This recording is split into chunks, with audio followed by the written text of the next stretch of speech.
पीले दांत वाली बहू। रंजना कभी ब्रश नहीं करती थी। उसे कितनी बार उसके माँ बाप ने डांटा, लेकिन उसका कोई असर उस पर होता ही नहीं था, जिस कारण से उसके दांत पीले पीले हो जाते हैं। शादी के बाद अरे बहू, वैसे तो तुझ में कोई कमी नहीं है, पर तेरे दांत इतने पीले कैसे हैं बेटा? कैसे मतलब? कोई सर्जरी थोड़ी ना कराइए। वो तो क्या नाम, मैं ब्रश नहीं करती थी तो पीले हो गए। अब क्या करूं? आप कहे तो लाल करवा लूं या फिर काले? यार ये क्या है, क्यों माँ से लड़ रही हो? लड़ रही हूँ? अरे मैं लड़ रही हूँ या ये बोल रही है कि दांत पीले हैं, पीले। अरे तपस्या थोड़ी ना की है इन्हें पीले करने के लिए। बकायदा ब्रश नहीं किया है 20 साल तक, तब जाकर। छी, कैसी बात कर रही हो? ये उस वक्त तो पीले नहीं थे जब हम लोग तुम्हें देखने आए थे। अरे तब साफ करवा लिया होगा डेंटिस्ट के पास जाकर। अब देखो कैसे पीले पीले लग रहे हैं। रंजना सास की तरफ गुस्से से देखती है। फिर शुरू हो गई पीले पीले पीले। अरे पीले तो तब भी थे जब मेरे हाथ का रसगुल्ला उड़ा उड़ा कर खा रही थी और बोल रही थी, लड़की नहीं गुणों का खजाना दे रहे भाई साहब आप। खैर, अब वो लोग करते भी तो क्या करते, पीले दांत वाली बहू पल्ले पड़ी थी तो झेलना तो था ही। एक दिन कीर्तन में रंजना गाना गा रही थी। अरे कमला बहन, माँ का द्वार है, यहाँ तो सब शुद्ध होकर आते हैं, फिर अपनी बहू को ब्रश भी नहीं करवाती तुम। दूर से पीले पीले दांत भक्ति में बाधा उत्पन्न कर रहे हैं। अरे कोई 2 साल के बच्चे थोड़ी ना लेकर आई हूँ मैं बहू बनाकर। अच्छी खासी लड़की है, अरे कैसे करवाऊं ब्रश? ये तो उसे खुद करना चाहिए ना। अब माँ बाप तो इसके जैसे तैसे निपटा दिए, ये नहीं सोचा कि सास कैसे संभालेगी। सास बहू को लेकर घर आ जाती है, लेकिन सोच लेती है कि अब इसे लेकर कहीं नहीं जाएगी। अगले रोज बहू कहती है, अरे क्या हो गया, मंदिर नहीं जाना क्या? कीर्तन का वक्त हो रहा है। मेरी मधुर वाणी से कान्हा जी जागते हैं और सोते हैं। आप तो जानती है ना उनकी भक्ति में कितना मन लगता है मेरा। वो क्या है ना, तबीयत ठीक नहीं लग रही है मेरी, आराम करूंगी मैं। तबीयत ठीक नहीं लग रही? अभी तो मिथुन के गाने पर नाच रही थी आप, और अब बोल रही है कि तबीयत ठीक नहीं लग रही। अरे भक्ति में मन लगा लो सासू माँ, ऊपर जाना है, क्या मुंह दिखाओगी आप? हाँ? सास को बहू की बात पर गुस्सा आ जाता है। मैं क्या मुंह दिखाऊंगी, इसकी चिंता तो ना कर, समझी? अपने मुंह की चिंता कर, जो ये पीले पीले दांत लेकर हर जगह पहुंच जाती है। पता है लोग कितना मजाक बनाते हैं। ना जी ना, मैं नहीं जाना कहीं तेरे साथ।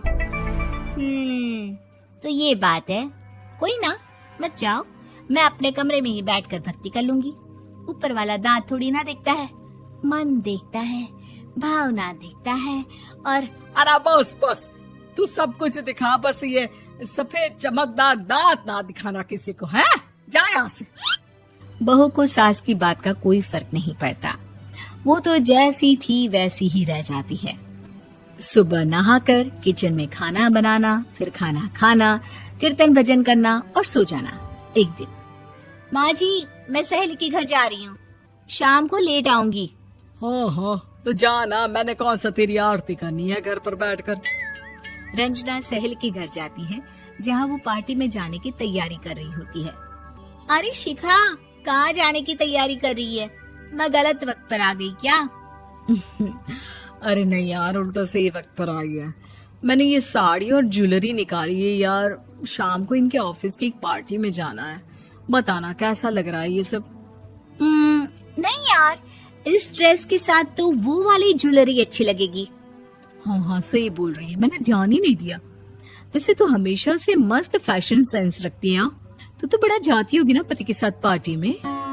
रंजना कुछ नहीं बोलती, बस सोचती है कि यार काश ये बात सही हो जाती, पर मैं क्यों नहीं जाती पार्टी में? क्या इन लोगों की कोई पार्टी होती नहीं होगी? रंजना घर आती है और रात में पति से सवाल करती है, एक बात बताइए, आप मुझे किसी पार्टी में क्यों नहीं ले जाते? क्या आपकी यहाँ ऑफिस में पार्टी नहीं होती? पति बेचारा क्या कहता कि दांत पीले हैं तुम्हारे इसलिए। अरे कोई पार्टी होती नहीं हम लोगों के ऑफिस में, तो कहाँ से लेकर जाऊं? और मार्केट, मॉल, कहीं वीकेंड घूमना, कहीं तो। अरे यार, सारे हफ्ते में एक छुट्टी मिलती है, तो सोचता हूँ कि आराम ही कर लूं। क्यों? रंजना मन मार के रह जाती है। पहले कभी सास के साथ मंदिर जाया करती थी, लेकिन वो भी सास ने ले जाना बंद कर दिया। घर बैठी बैठी रंजना बोर हो जाती है। तभी उसे आइडिया आता है और वो मायके जाने का सोचती है।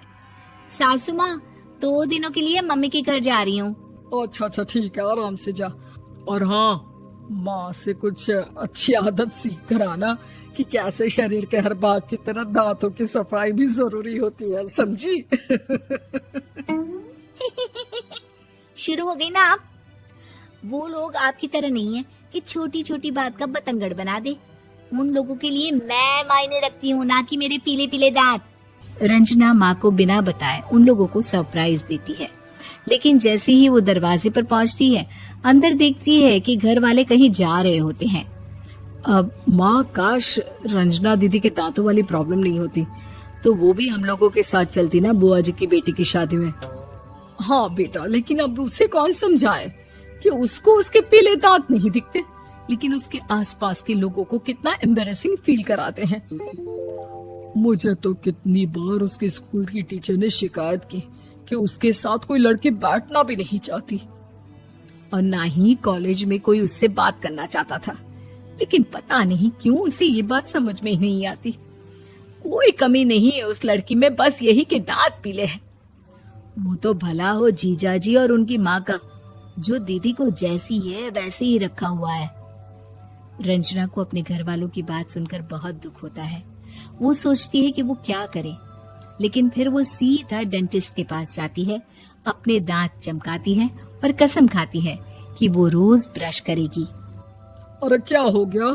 तुम तो 2 दिनों के लिए गई थी ना, पर कोई ना, अच्छा है, चलो आ गई तो। रंजना सास के सामने आकर खड़ी हो जाती है और पूरी स्माइल करती है, उसके चमकदार दांतों को दिखाती हुई। हैं? चले मंदिर। माँ, मुझे माफ कर दीजिए, मैंने आप लोगों को बहुत एम्बैरेसिंग फील करवाया।